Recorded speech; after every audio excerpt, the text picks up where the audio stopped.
अहम खबर से आपको आगाह करें। हसास इदारों ने भारतीय साइबर अटैक का सुराग लगा लिया है। ISPR के मुताबिक भारतीय खुफिया एजेंसी की जानिब से साइबर अटैक किए जाने थे और इसका सुराग लगा लिया गया है। सरकारी और दिफाई हुकाम के मोबाइल फ़ोन और आलात हैक करने का मंसूबा था। Deputy bureau chief Islamabad Ejaz Ahmed हमारे साथ मौजूद हैं, उनसे मजीद मालूमात हासिल करते हैं। जी एजाज। जी, ISPR ने थोड़ी देर पहले ये इंकशाफ किया है कि भारतीय इंटेलिजेंस एजेंसियों की जानिब से एक बड़े साइबर हमले का मंसूबा था, जिसका मकसद हसास मामलात पर काम करने वाले सरकारी हुकाम के अलावा जो इंटेलिजेंस एजेंसियों के नेटवर्क हैं, जो मोबाइल्स हैं, उनको हैक करना था। ताहम बाद वक्त ये इकदाम कर लिए गए, उन्होंने महफूज बना लिया गया। जबकि ISPR का ये भी कहना है कि भारत और दीगर दुश्मन एजेंसियों ने मुख्तलिफ गैजेट्स इस्तेमाल करके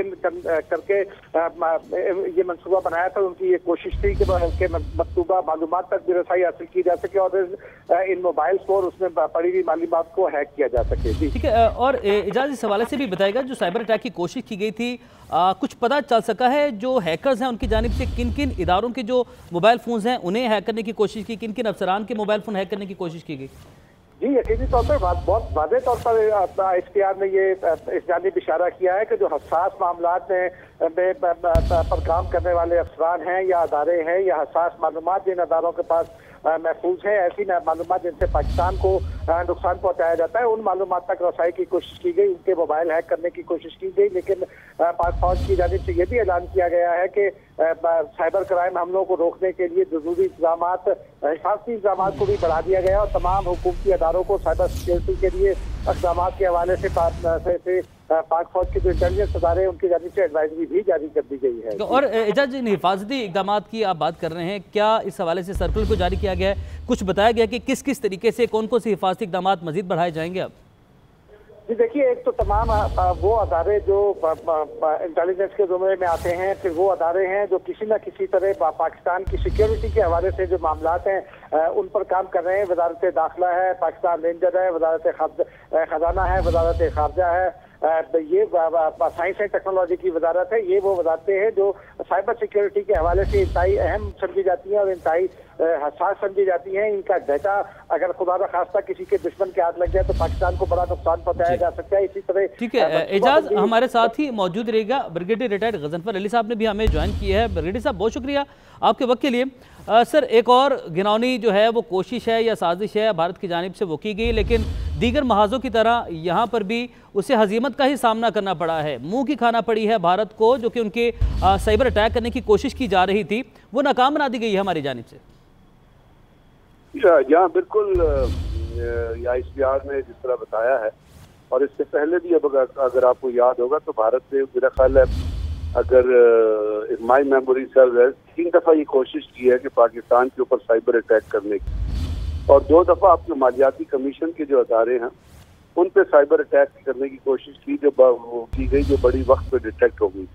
अभी भारत के अंदर जो जज्बात हैं, भारत की जो लीडरशिप है ख़ास तौर से, उसका तो आपको पता है कि वो मैंने बारहा ये कहा और दुनिया इसको मान चुकी है, शुक्र है, क्योंकि बड़े बड़े अदारे, बड़े बड़े प्रिंट हाउसेज, बड़े बड़े मैगजीन्स और बड़े बड़े अखबारात की तस्वीर लगा चुके हैं कि नरेंद्र मोदी जो है वो हिटलर का दूसरा रुख है, और भारत के अंदर हिटलरिज्म और फैशिज्म जो है वो जन्म ले चुका है। और ये फैशिज्म और ये एक्सट्रीमिज्म ये जो है सिर्फ भारत के लिए नहीं बल्कि खित्ते के लिए नुकसान है।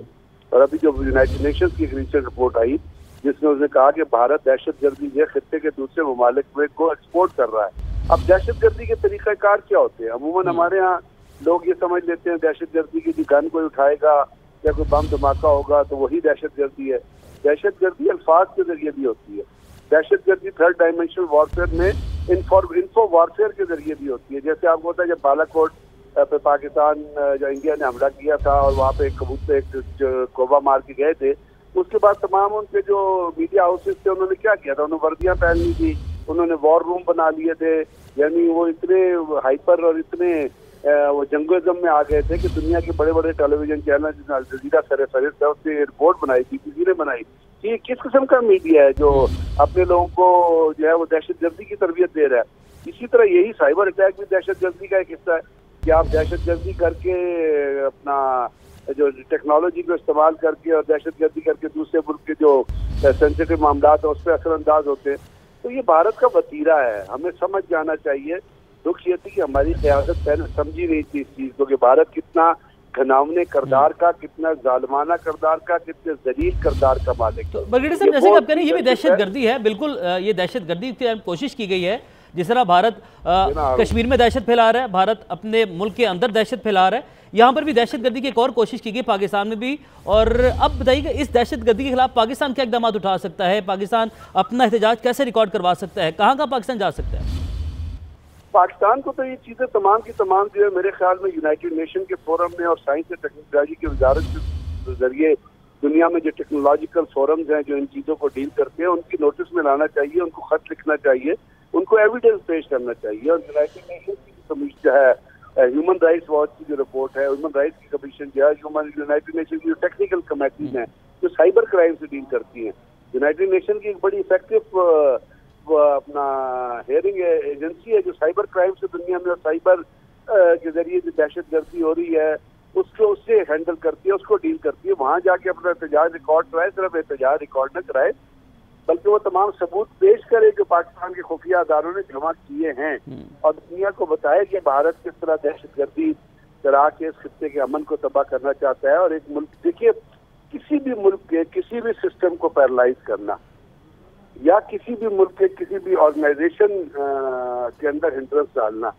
या किसी तरह भी चलते हुए सिस्टम को रोकना, ये सिर्फ यूनाइटेड नेशंस के कवानीन ही नहीं बल्कि दहशतगर्दी की जो कवानीन है उनके तहत जो यूनाइटेड नेशन की रेजोल्यूशंस आती हैं उनके तहत भी ये वॉर क्राइम्स तस्वुर किए जाते हैं। तो पाकिस्तान इस बेसिस पे लड़ना है कि भारत जो कुछ कर रहा है वो वॉर क्राइम्स कमिट कर रहा है। और ये चीजें आपके जो लॉ एक्सपर्ट्स हैं और जो लॉ डिवीजन हैं और जो टेक्निकल साइबर क्राइम्स की जो माहिर हैं जो टेक्निकल, वो इन चीजों को सही तरीक़ाकार से फ्रेम कर सकते हैं, बना सकते हैं। जिस तरह जब आईसीजे में केस पेश हुआ था तो पाकिस्तान के जो लीगल रिप्रेजेंटेटिव थे उन्होंने तमाम मामलात को मद्देनजर रख के अपना केस जो है वो इस चीज के रिवॉल्व किया था कि एक सर्विंग ऑफिसर जिसके पास जाली पासपोर्ट है, जो इंडियन नेवी का सर्विंग ऑफिसर है, वो पाकिस्तान में जब आके दहशतगर्दी करेगा तो वो जो है वो एक बहुत ही बड़ा जुर्म तस्वुर किया जाता है इंटरनेशनल लॉ के अंदर, जिसके अंदर आप वॉर क्राइम भी ट्राई कर। तो ये पाकिस्तान को इन चीजों पे अपना मुकदमा बिल्ड करना है और ये हमें जरूर लेके जाना चाहिए अपना इंटरनेशनल कोर्ट ऑफ जस्टिस जो है वो अपना इंटरनेशनल फोरम्स के पास, और वहाँ जो साइबर है कवानीन को जो हैंडल करते हैं उनको इस चीज से रियलाइज कराना चाहिए, एक बाकायदा एहतजाज रिकॉर्ड करना चाहिए, रिपोर्ट जमा करानी चाहिए। और बाकी जो हमारे दोस्त ममालिक हैं जो भारत से और साइबर टेक्नोलॉजिकल एडवांसमेंट में हैंडल करते हैं उनको भी इस चीज की कॉपी देनी चाहिए कि भारत ये कर सकता है तो आप भी खबरदार रहें।